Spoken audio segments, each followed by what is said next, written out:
Who has turned away from the practices of the philosophers? Who is born of the state of realization in the inmost consciousness, and who is beyond the dualism of the transformed and the transforming? He is the knowledge realized by the yogins. He is the realization attained by those who enjoy the perfect bliss of the samadhi which they gain by coming to an intuitive understanding through meditation. May I see thus again the compassionate one by means of his miraculous powers in whom the fuel of passion and discrimination is destroyed. Who is surrounded by sons of the Buddha, who has penetrated into the minds and thoughts of all beings, who moves about everywhere, who knows everything, who keeps himself away from work and form. Seeing him may I attain what I have not yet attained. Retain what I have already gained. May I conduct myself with non-discrimination, abide in the joy of samadhi and samapatti, and attain the ground where the Tathagatas walk, and in these make progress. At that moment, the Blessed One, recognizing that the Lord of Lanka is to attain the Anutpadakadharmakshanti, showed his glorious compassion for the ten-headed one by making himself visible once more on the mountain peak studded with many jewels and enveloped in a network of jewels. The ten-headed king of Lanka saw the splendor again as seen before on the mountain peak. He saw the Tathagata, who was the Arhat and the fully enlightened one, with the 32 marks of excellence beautifully adorning his person, and also saw himself on each mountain peak, together with Mahamedi, in front of the Tathagata, the fully enlightened one, putting forward his discourse on the realization experienced by the Tathagata in his inmost self, and, surrounded by the yakshas, conversing on the verbal teachings and stories of the Buddha. Those Buddha lands were seen with the leaders. 1. Then the Blessed One, beholding again this great assembly with his wisdom eye, which is not the human eye, laughed loudly and most vigorously like the Lion King, emitting rays of light from the tuft of hair between the eyebrows, from the ribs, from the loins, from the Srivatsa one on the breast, and from every pore of the skin, emitting rays of light which shone flaming like the fire taking place at the end of a kalpa, like a luminous rainbow, like the rising sun, blazing brilliantly, gloriously, which were observed from the sky by Sakra, Brahma, and the guardians of the world. The one who sat on the peak of Lanka vying with Mount Sumeru laughed the loudest laugh. At that time the assembly of the Bodhisattvas together with Sakra and Brahma, each thought within himself, for what reason, I wonder, from what cause does the Blessed One who is the master of all the world, after smiling first to laugh the loudest laugh? Why does he emit rays of light from his own body? Why, emitting rays of light, does he remain silent, with the realization of the truth in his inmost self, and absorbed deeply and showing no surprise in the bliss of samadhi, and reviewing the 10 quarters, looking around like the Lion King, and thinking only of the discipline, attainment, and performance of Ravana? At that time, Mahamedi the Bodhisattva Mahasattva, who was previously requested by Ravana to ask the Buddha concerning his self-realization, feeling pity on him, and knowing the minds and thoughts of the assembly of the Bodhisattvas, and observing that beings to be born in the future would be confused in their minds because of their delight in the verbal teaching, because of their clinging to the letter as fully in accordance with the spirit, because of their clinging to the disciplinary powers of the Sravakas, Pratyekabuddhas, and philosophers, which might lead them to think how it were that the Tathagatas, the Blessed Ones, even in their transcendental state of consciousness should burst out into loudest laughter. Mahamedi the Bodhisattva asked the Buddha in order to put a stop to their inquisitiveness the following question. For what reason, for what cause did this laughter take place? Said the Blessed One. Well done, Mahamedi. Well done, indeed, for once more, Mahamedi. Viewing the world as it is in itself and wishing to enlighten the people in the world who are fallen into a wrong view of things in the past, present, and future, thou undertakest to ask me the question. Thus should it be with the wise men who want to ask questions for both themselves and others. Ravana, Lord of Lanka, O Mahamedi, asked a twofold question of the Tathagatas of the past who are Arhats and perfect Buddhas. And he wishes now to ask me too a twofold question in order to have its distinction, attainment, and scope ascertained. This is what is never tasted by those who practice the meditation of the Sravakas, Pratyekabuddhas, and philosophers. And the same will be asked by the question-loving 10-headed one of the Buddhas to come. Knowing that, the Blessed One said to the Lord of Lanka, thus: Ask, thou Lord of Lanka. The Tathagata has given thee permission to ask, delay not, whatever questions thou desirest to have answered, I will answer each of them with judgment to the satisfaction of your heart. Keeping thy seat of thought free from false discrimination, observe well what is to be subdued at each stage. Ponder things with wisdom. Seeing into the nature of the inner principle in thyself, abide in the bliss of samadhi. Embraced by the Buddhas in samadhi, abide in the bliss of tranquilization. Going beyond the samadhi and understanding attained by the Sravakas and Pratyekabuddhas, abide in the attainment of the Bodhisattvas in the stages of Akala, Samadhi, and Dharmamagga. Grasp well the egolessness of all things in its true significance. Be anointed by the Buddhas in samadhi at the great palace of lotus jewels. Surrounded by the Bodhisattvas who are sitting on lotuses of various sorts, each supported by the gracious power of the Buddhas. Thou shalt find thyself sitting on a lotus and each one of the Bodhisattvas looking at thee face to face. This is a realm beyond the imagination. Thou shouldst plan out an adequate plan and establish thyself at a stage of discipline by planning out such a plan as shall include all kinds of skillful means, so that thou comest to realize that realm which is beyond imagination. And thou shouldst attain the stage of Tathagatahood in which one is able to manifest oneself in various forms, and which is something never seen before by the Sravakas, Pratyekabuddhas, philosophers, Brahma, Indra, Bhupendra, and others. At that moment the Lord of Lanka, being permitted by the Blessed One, rose from his seat on the peak of the jewel mountain which shone like the jewel lotus, immaculate and shining in splendor. He was surrounded by a large company of celestial maidens, and all kinds of garlands, flowers, perfumes, incense, unguents, umbrellas, banners, fias, necklaces, half-necklaces, diadems, tiaras, and other ornaments whose splendor and excellence were never heard of or seen before, were created. Music was played surpassing anything that could be had by the gods, Nagas, Yakshas, Rakshasas, Gandharvas, Kinnaras, Mahoragas, and men. Musical instruments were created equal to anything that could be had in all the world of desire, and also such superior musical instruments were created as were to be seen in the Buddha lands. The Blessed One and the Bodhisattvas were enveloped in a net of jewels. A variety of dresses and high banners was made rising high in the air as high as 7 tala trees to greet the Buddha, showering great clouds of offerings, playing music which resounded all around. And then descending from the air, the Lord of Lanka sat down on the peak of the jewel mountain ornamented with magnificent jewel lotus whose splendor was second only to the sun and lightning. Sitting he made courtesy, smiling first to the Blessed One for his permission, and proposed him a twofold question. It was asked of the Tathagatas of the past, who were Arhats, fully enlightened ones, and it was solved by them. Blessed One, now I ask of thee. The request will certainly be complied with by thee as far as verbal instruction is concerned, one as it was by the Buddhas of the past. Blessed One.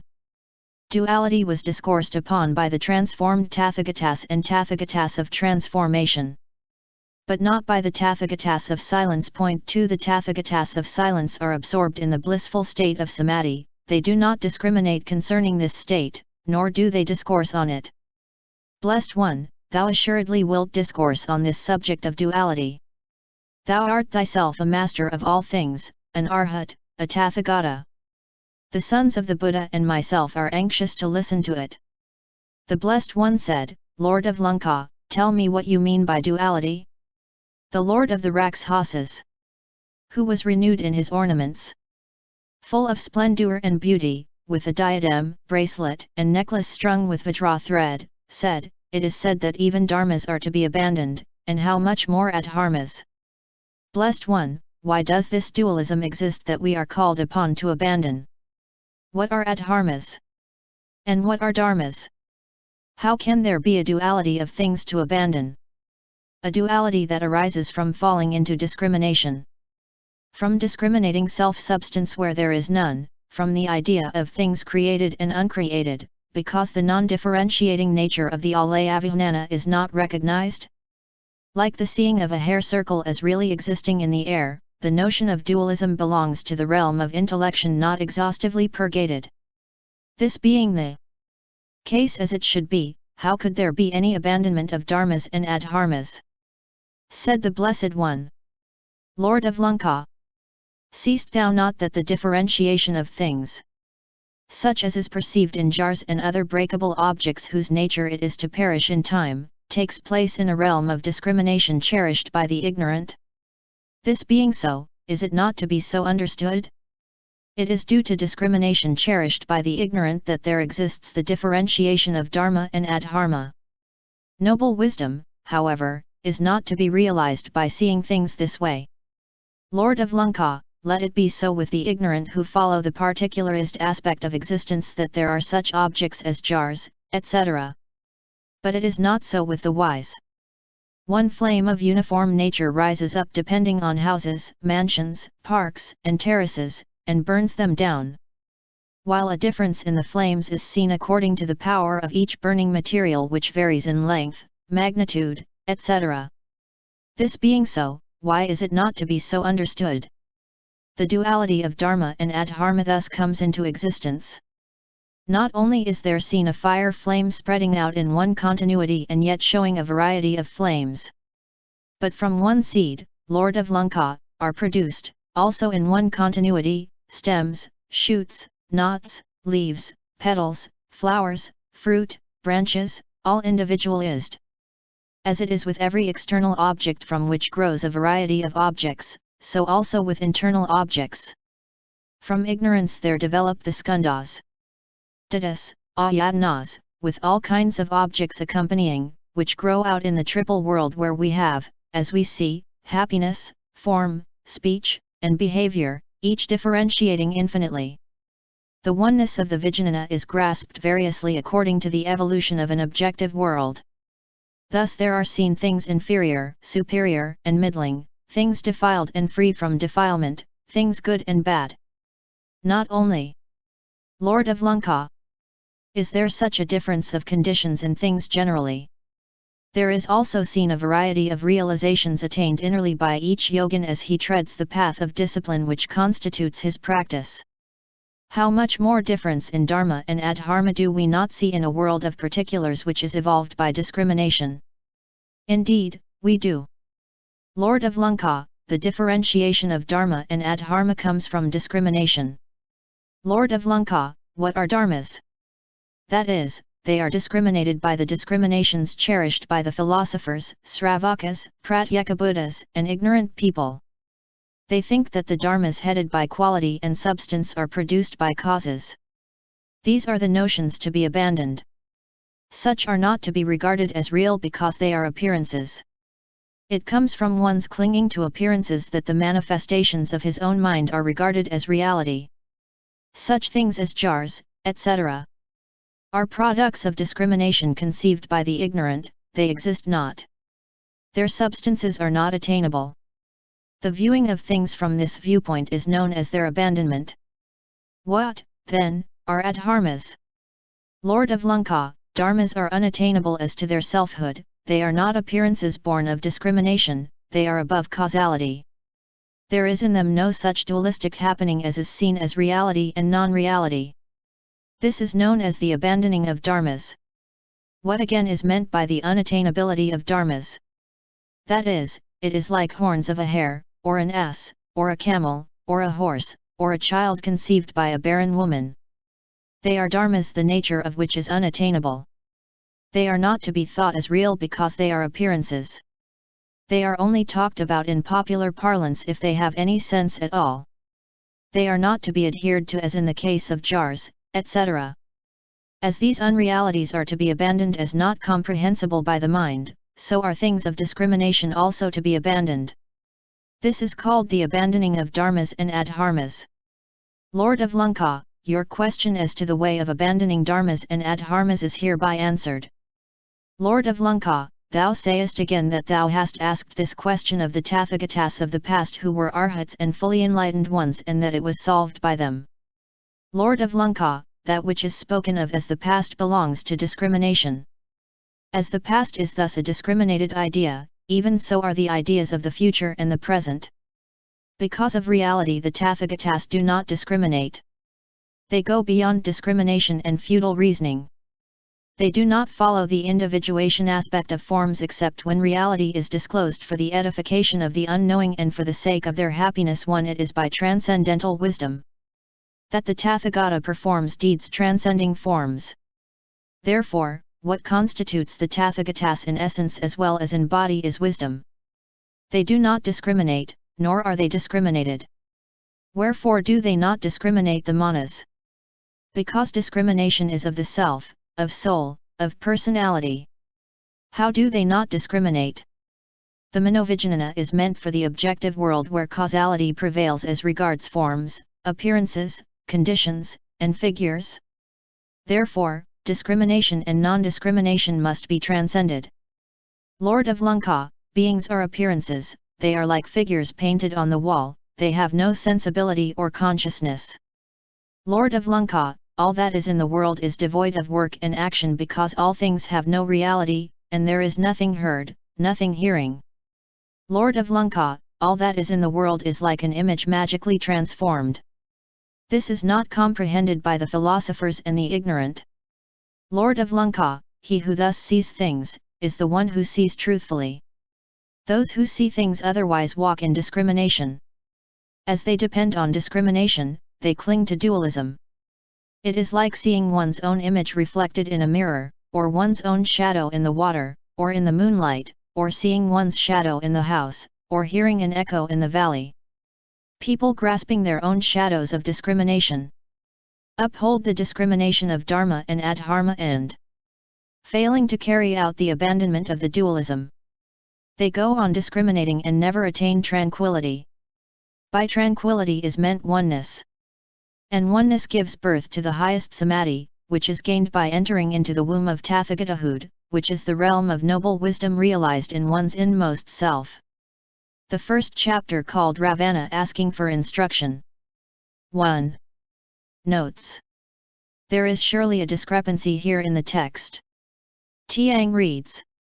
In all the Buddha lands in the 10 quarters were also seen such events going on, and there was no difference whatever.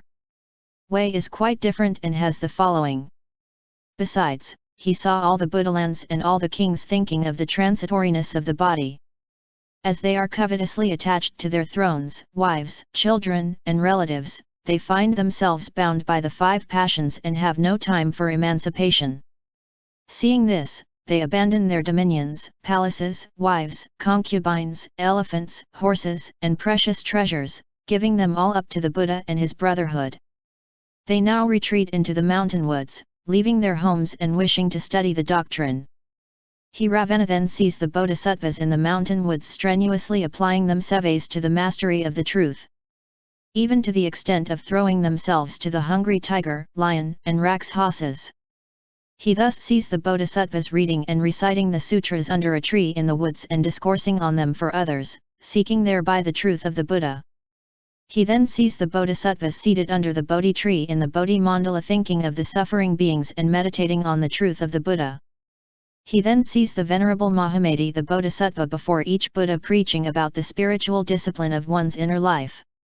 And also sees the Bodhisattva surrounded by all the yakshas and families and talking about names, words, phrases, and paragraphs.